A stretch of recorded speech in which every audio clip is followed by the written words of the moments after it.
한 절씩 교독하겠습니다. 제가 먼저 읽도록 하겠습니다.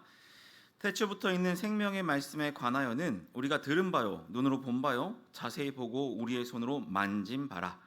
이 생명이 나타내신 바 된지라. 이 영원한 생명을 우리가 보았고 증언하여 너희에게 전하노니 이는 아버지와 함께 계시다가 우리에게 나타내신 바 된 이시니라. 우리가 보고 들은 바를 너희에게도 전함은 너희로 우리와 사귐이 있게 하려 함이니 우리의 사귐은 아버지와 그의 아들 예수 그리스도와 더불어 누림이라. 우리가 이것을 쓰면 우리의 기쁨이 충만하게 하려 함이라. 아멘. 할렐루야. 오늘도 예배 자리를 기억하시고 주님 앞에 나오신 성도님들에게 하나님의 크신 축복과 은혜가 가득하시길 소망합니다. 혹시 야구들 보시나요? 혹시 좋아하시나요? 저는 야구를 좋아합니다. 그래서 야구장에 참 많이 다녔던 적이 있습니다. 그리고 요즘에는 야구가 더 재밌게 보고 있는데요. 야구를 보시는 분들은 아시겠지만 요즘에 하나가 너무 재밌는 야구를 하거든요. 제가 하나 팬이어서 요즘에 행복한 야구를 보고 있습니다. 그래, 진작에 좀 하지, 이런 마음으로 보고 있습니다. 야구장은 가지 못하지만요. 야구장 하면 떠오르는 것들이 있습니다. 야구장 하면 어떤 게 떠오르시나요? 홈런볼, 치킨 이런 것들이 떠오르시나요? 요즘에 야구장 하면 야구 경기만큼 인기 있는 것이 있는데요. 어떤 것이냐면 응원 문화입니다. 노래도 부르고요, 춤도 추고요, 구호도 외치고요. 선수들의 이름을 다 붙여가며 하나하나 노래를 부르며 응원을 하죠. 그리고 이 한국의 응원 문화가 해외까지 수출되는 그런 일까지 벌어지고 있습니다. 그런데 이 응원을 하다 보면요, 정말 특별한 만남을 할 수가 있는데요. 어떤 만남이냐면 생면부지인 사람과 친구처럼 서스럼 없이 대화를 할 수 있다는 것입니다. 심지어는 저보다 나이가 많은 분과 함께 오랫동안 알았던 사람처럼 손바닥도 마주치고 어깨동무도 하면서 같이 응원도 하고 이야기를 하죠. 서로의 간식을 좀 나눠 먹기도 하고요. 함께 선수를 욕하거나 팀을 욕하기도 하죠. 그렇게 생면부지인 사람과 이렇게 얘기를 할 수 있는 게 바로 야구장에서 응원이죠. 제가 낯을 좀 가리는 편이어서 이렇게 쉽게 다가가지 못하거든요. 근데 야구장에서는 모르는 사람과 이야기 나누는 것이 그렇게 어렵지 않습니다. 야구로 하나가 되어서 상황에 따라서 기쁨도 나누고 아쉬움도 나누고 심지어 슬픔까지도 함께 나누기 때문이죠. 마치 이전에 알았던 것처럼, 이전부터 하나였던 것처럼. 그러나 이 관계는 계속해서 이어지지가 않습니다. 야구가 끝나고 집에 돌아갈 때가 되면 이 응원석을 벗어나게 되면 다시 남남이 되는 거죠. 따로 제가 연락처를 묻지 않고 제가 따로 연락을 하지 않는 이상 그 사람을 어느 순간 마주친다 해도 알아볼 수 없을 거고요. 어느 순간 잠깐 알아본다 해도 한번 봤던 사람이네 라고 하고 더 이상 아는 척을 하지 않을 것입니다. 그냥 잠깐 동안의 시간을 공유하고 함께 야구를 봤던 관 중에 하나였을 뿐인 거죠. 그런 관계였다는 거죠. 즉 교제를 나눴던 사이는 아니라는 것입니다. 그런데 교회 안에서도 이런 일이 일어나고 있습니다. 교회에서 인사를 나누고 함께 찬양하고 말씀 듣고 기도를 하지만 교회를 떠나 집에 돌아가면 개인의 시간을 보내는 성도들이 점점 늘어가고 있다는 것이죠. 교회에서 제공되는 예배 서비스를 받는 관중이 되어서 이 서비스가 마치면 다시 일상으로 돌아가서 그냥 한 주를 보낸다라는 것입니다. 교회에 처음 온 성도가 아닌데도 성도들과 깊은 교제를 나누지 못하고 형식적인 인사만 하고 개인의 삶으로 다른 성도들의 삶을 연결하려 하지 않으려는 분들이 있다라는 것이죠. 성도의 교제를 영적인 활동이라기보다는 단순한 친목으로 생각하며 가볍게 여기는 경향이 있습니다. 그러나 교회는 성도가 각 지체가 되어서 한 몸을 이루는 연합되는 공동체가 되어야 합니다. 깊은 교제가 없다면 하나의 공동체가 될 수가 없는 것이죠. 그렇게 성도의 교제는 교회를 이루는 필수 요건입니다. 성도 간의 사귐, 성도의 교제는 그만큼 중요하다는 것이죠. 오늘 말씀을 통해서 교제를 사모하고 교제 가운데 충만한 기쁨을 누리시길 소망합니다. 먼저 말씀을 같이 보시면 요한일서는 사도 요한이 쓴 편지입니다.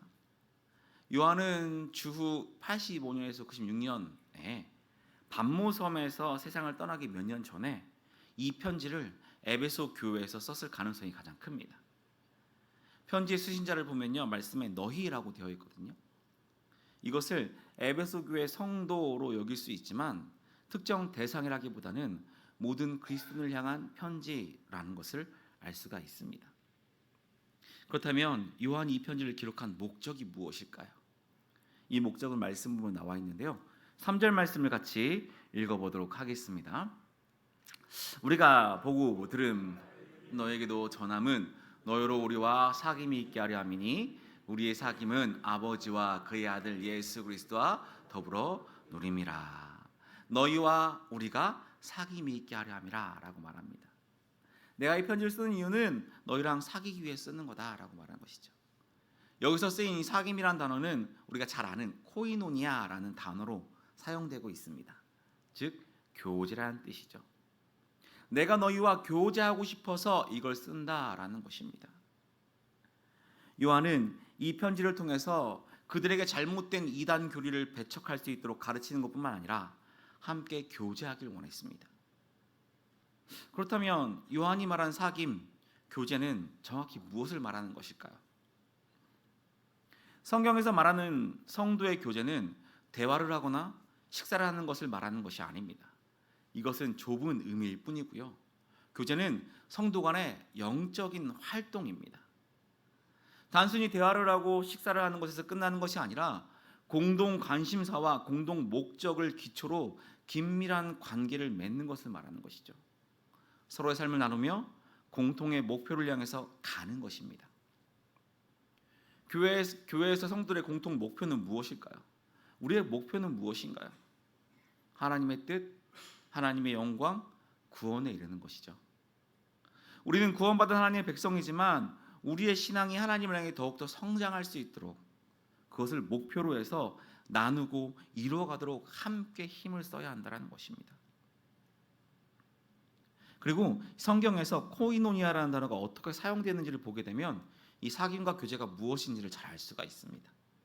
이 말씀을 보면요, 고린도후서 6장 14절 말씀에서는 이 코이노니아를 사귐이라고 사용했고요, 고린도전서 10장 16절과 빌립보서 2장 1절 말씀을 보면 이 코이노니아를 협력이라는 단어로 사용했습니다. 그리고 고린도후서와 로마서 말씀을 보면 기부와 연보를 코이노니아라는 단어로 사용하고 있는 것을 볼 수가 있습니다. 이것을 토대로 보면요, 성도와 성도의 관계 속에서 믿음으로 하나가 되어서 서로 사귀며 협력하며 나간다는 뜻이 바로 교제인 것이죠. 서로의 고난에 동참하고 물질을 나누며 섬기는 것이 바로 코이노니아라는 것입니다.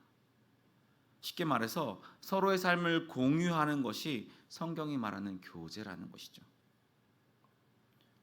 초대교회 성도들의 모습에서 우리는 이런 교제를 볼 수가 있잖아요. 초대교회 성도들은 모이기에 힘썼고 떡을 떼며 나누었습니다. 그리고 어떤 사람들은 자신의 재산을 팔아서 가난한 성도들을 위해서 내놓았습니다. 성도와 사귀고 예배하기 위해서 협력하고 자기의 것을 나누는 교제를 하는 것이죠. 그들은 성령이 충만하였기에 예수 그리스도로 하나가 되었고 초대교회는 성장해 나갔습니다. 그리고 세상 사람들부터 칭찬받는 교회가 되었죠. 요한은 이런 사귐을 성도들과 나누기 원하는 마음으로 이 편지를 기록한 것입니다. 이런 교제의 모습을 봤을 때 우리는 지금 그런 교제를 하고 있는가 생각해 봐야 합니다. 오늘날 개인주의가 만연해지고 개인주의가 교회까지 영향을 미치고 있는 지금 우리는 제대로 된 교제를 나누고 있는가 생각해 보게 됩니다. 나의 삶을 다른 성도와 연결하고 나누고 있는가? 함께 즐거워하고 슬퍼하고 있는가? 고통을 나누고 물질을 나누는 성도가 있는가 생각해 보게 됩니다.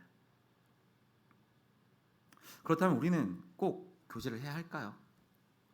나의 시간을 드리고 물질을 드리면서까지 교제를 해야 하는 이유가 무엇일까요? 나의 삶이 힘들고 가정을 돌보고 하루하루 살아가는 것도 힘든데 우리는 남의 삶까지 신경 쓰며 살아야 하는 것일까라는 생각을 할 수 있게 됩니다. 고린도서 12장 26절 27절 말씀을 같이 읽도록 하겠습니다. 시작. 만일 한 지체가 고통을 받으면 모든 지체가 함께 고통을 받고 한 지체가 영광을 얻으면 모든 지체가 함께 즐거워하느니라. 너희는 그리스도의 몸이요 지체의 각 부분이라. 아멘. 교회는 이웃관계, 형제관계 그 이상의 관계라는 것입니다. 성도의 몸은 주의 몸에 붙은 지체이고 우리는 주님의 몸을 이루는 공동체입니다. 몸은 각자 따로 움직이고 하나가 되지 못한다면 정말 아무것도 할 수가 없습니다. 몸이라고 할 수가 없죠. 한 몸인 교회는 한 지체가 고통받으면 남은 지체도 함께 고통받고 한 지체가 영광을 얻게 되면 함께 즐거워하는 것이 바로 한 몸입니다. 몸은 따로 나누어지고 싶지만 결국 하나로 연결되어 있습니다. 여러분 재채기할 때 눈 뜰 수 없는 거 아시나요? 재채기를 할 때 우리 모두가 눈을 감습니다. 제기 차시는 분은 아실 텐데 제기를 차면 꼭 손이 같이 이렇게 올라가는 거 아시나요? 여성분들 마스카라 할 때 입이 이렇게 벌어진다는 것 아시나요? 결국 몸은 다 이어질 수밖에 없다는 것입니다. 이것이 바로 교회인 것이죠. 우리가 부정한다 할지라도 예수 그리스도의 피로 연합된 한 몸인 것입니다. 그래서 더욱더 교제해야 합니다. 교제하지 않으면 기쁨도 고통도 알 수가 없습니다. 우리가 무엇을 위해서 이렇게 살아가는가 알지 못한다는 것이죠. 깊은 교제를 할 때 우리가 살아가는 이유 또한 알 수 있는 것입니다. 그리고 우리는 개별적으로 너무나 연약합니다. 세상을 살아가는 힘이 약하고 죄악으로부터 유혹에 쉽게 무너집니다. 그러나 약자끼리 힘을 합치면 강자가 될 수가 있고 하나님께서 우리에게 맡긴 사명이 아무리 어렵다 할지라도 함께하면 큰 일을 해낼 수 있는 것이죠. 그래서 전도서 4장 말씀에 보면 이렇게 되어 있습니다. 전도서 말씀도 같이 한번 읽어보도록 하겠습니다. 9절부터 12절 말씀입니다. 시작. 두 사람이 한 사람보다 남은 그들이 수고함으로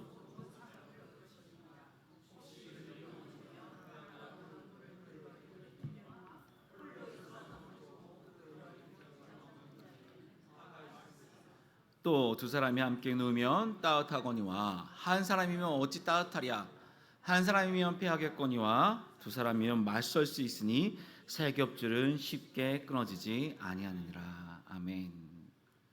우리 개인은 약하지만 교제함으로 하나가 될 때 믿음의 힘은 커지고 주의 일을 감당할 힘이 생기는 것입니다. 세상을 이길 힘, 유혹과 시험을 이길 힘을 얻을 수가 있는 것입니다. 우리에게 맡겨진 사역들도 마찬가지입니다. 개인이 혼자 한다면 절대 할 수 없는 일이 교회 사역이잖아요. 온 교회가 함께 기도하며 은혜로 동참할 때 하나님께서 그 모든 것을 함께 하심으로 맡겨진 일들을 감당할 수 있는 것이고 그 일들이 우리에게 기쁨이 되는 것입니다. 우리 교회가 하나가 되어 맡겨진 사명을 이루어서 주님의 기쁨을 감당하는 것이죠. 우리에게 맡겨진 사명들을 하나가 되어서 기도함으로 이뤄가서 주의 기쁨이 되기를 소망합니다. 그리고 이렇게 교제함으로써 우리의 신앙이 더욱더 성장할 수 있습니다. 혼자 있으면 나 자신을 돌아볼 수가 없습니다. 교제를 통해서 나 자신을 바라볼 수가 있고 자기의 정체를 객관적으로 바라볼 수 있게 됩니다. 서로가 서로의 신앙을 바라보고 서로가 서로의 신앙이 더욱더 성숙해지는 것이죠. 이렇게 신앙이 성숙하게 되면 모든 성도의 믿음이 굳건해지게 되고 교회는 더욱더 하나가 될 수 있는 것입니다. 그리고 하나가 되면 될수록 주의 뜻을 더욱더 이뤄가며 은혜를 받게 되는 것이죠. 그래서 성도의 교제는 꼭 필요한 것입니다. 어제 어르신 행복나들이를 갔다 왔는데요. 정말 행복한 시간들을 보내고 왔습니다. 이때 교제를 통한 은혜가 무엇인지를 참 알 수 있는 시간이었죠. 에스더 전도회에서 성도님들을 챙기실 때 불편 없이 챙기려고 정말 신경 쓰고 있는 모습들을 보았고요. 그리고 전도회 내에서도 서로가 서로에게 섬기는 모습이 정말 은혜 가득한 모습이었던 것 같습니다. 이렇게 교제는 주님이 우리를 사랑하고 섬기셨던 것처럼 각 지체를 사랑하고 섬기는 것이 바로 교제라는 것입니다. 말과 혀로만 하는 것이 아니라 행함과 진실함으로 하는 것이 바로 교제입니다. 나의 삶과 성도님의 삶을 연결하여서 함께 하나님께 나아가는 것은 그것이 우리가 누리는 참된 교제의 모습인 것이죠. 그렇다면 우리가 이렇게 교제할 수 있는 이유는 무엇일까요? 우리가 어떻게 서로 성도라 해도 같이 삶을 나눌 수 있는 것일까요? 단순히 같은 교회에 다니니까 교제할 수 있는 것인가요? 그리스도인의 교제를 가능하게 하는 이유가 무엇일까요? 어떤 사람은 혈연 관계가 교제의 이유가 되기도 합니다. 우리 아버지가 다니셔, 어머니가 다니셔, 나의 자녀들이 있어. 그래서 교제를 한다는 것이죠. 교회 안에 우리 가족이 있으니까 친밀하고 편하다라고 말하죠. 또 어떤 사람은 지인도 있고 학연도 있고 오래 보고 자란 사람들이 많이 있어서 교회가 편안하다고 친밀하다고 말합니다. 그리고 교회 안에서 같은 취미나 관심거리를 가진 사람끼리 교제하는 사람들도 있습니다. 이렇게 교회 안에 연결고리가 있기 때문에 교제할 수 있다라고 말하는 사람들도 있습니다.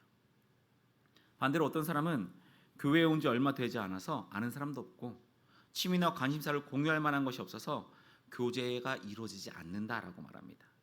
그래서 어떻게 해요? 혈연을 찾고 지연을 찾고 학연을 찾죠. 어떻게든 연결점이 있어야 교제를 할 수 있습니다 라고 말하는 사람들이 있습니다. 그리고 어떤 분들은 교회에서 강제로 엮어 놓아서 어쩔 수 없이 교제한다는 사람들도 있습니다. 그런 분들은 한편으로 이런 생각을 할 겁니다. 어떻게 빠져볼까? 어떻게 이 몸에서 벗어나 볼까? 라고 고민하기도 할 것입니다. 그런데 이런 이유들은 교제의 일부는 될 수 있으나 참된 교제로 나아가는 길은 아닙니다. 그렇다면 이런 것이 없이 우리는 어떻게 그리스도인으로서 참된 교제로 나아갈 수 있을까요? 3절 말씀을 다시 한번 보도록 하겠습니다. 3절 말씀을 다시 보면요, 우리가 보고 들은 바를 전함으로 사귐이 있게 한다라고 말하고 있습니다. 우리가 보고 들은 것을 전함으로 교제가 이루어진다는 말씀이죠. 요한과 다른 목격자가 보고 들은 것이 무엇일까요? 도대체 요한이 보고 들은 것이 무엇일까요? 1절과 2절 말씀에서 설명하고 있는데요, 그것이 바로 우리가 교제하는 이유가 됩니다. 1절과 2절 말씀 같이 읽도록 하겠습니다.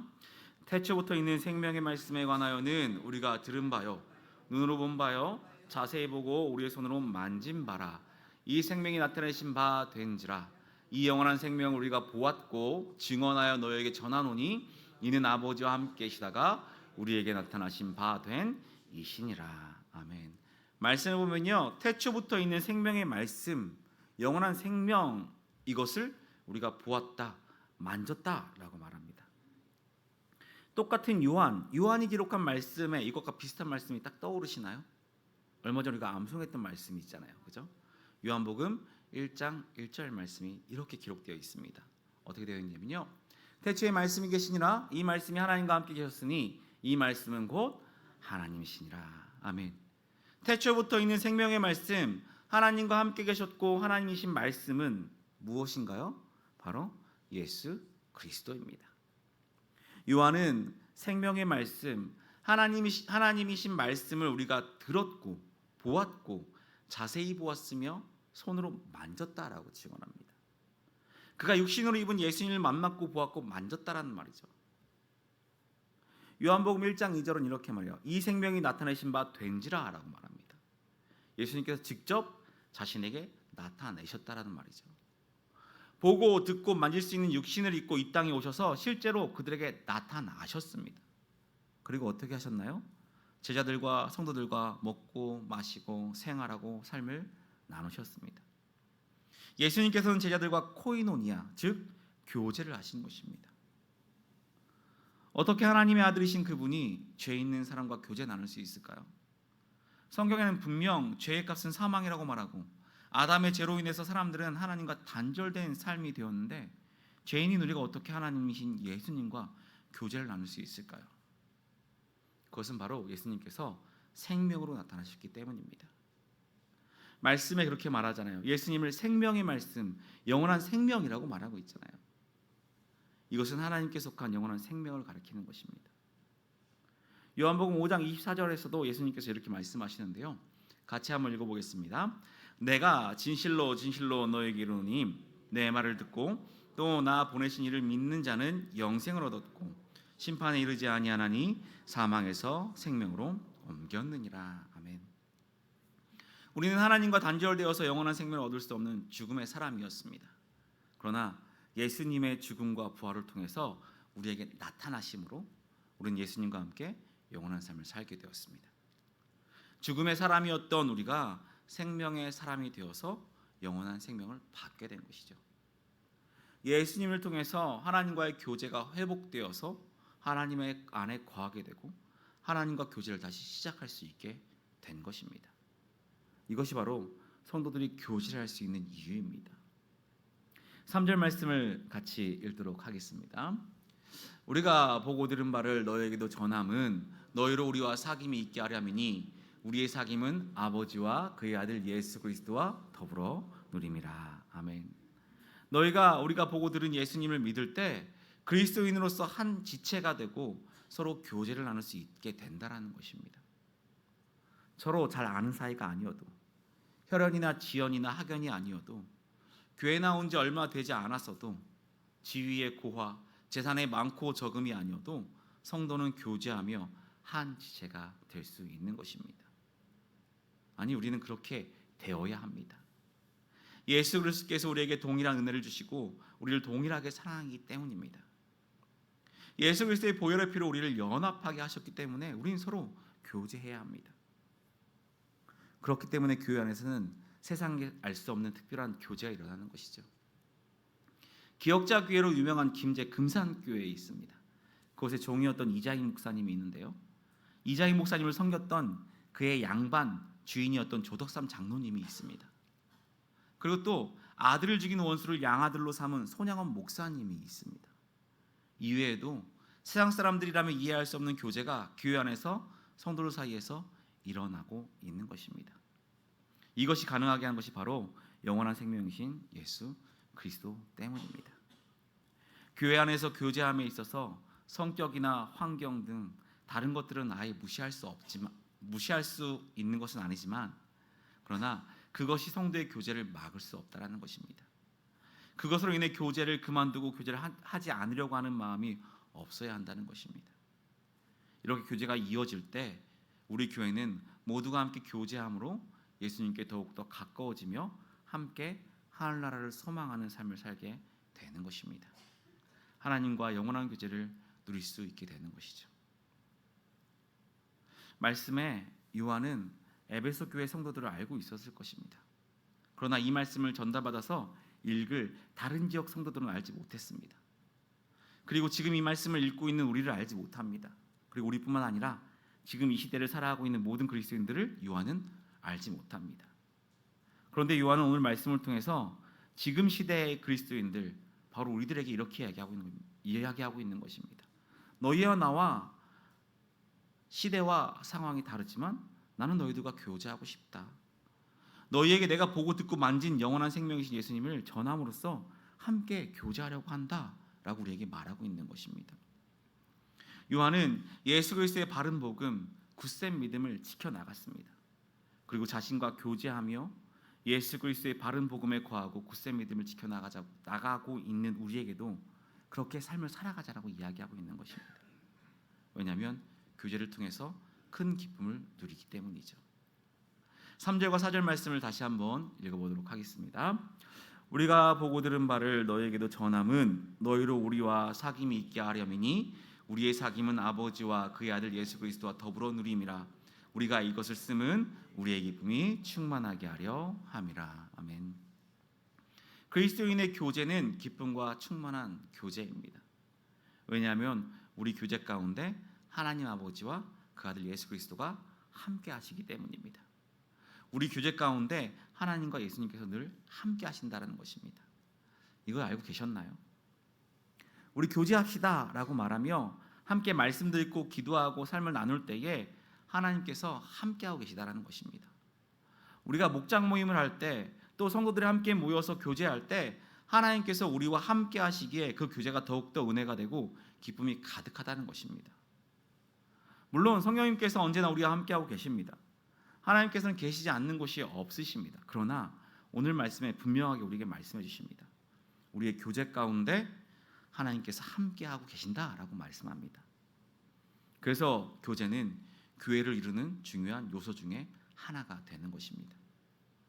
우리의 교제는 마음 맞는 사람끼리 만나서 대화를 하고 밥을 먹는 그런 수준으로 있는 것이 아니라, 우리의 교제는 우리가 가진 모든 것을 내려놓고 하나님의 자녀로서, 구원받은 백성으로서 삶을 함께 나누는 것입니다.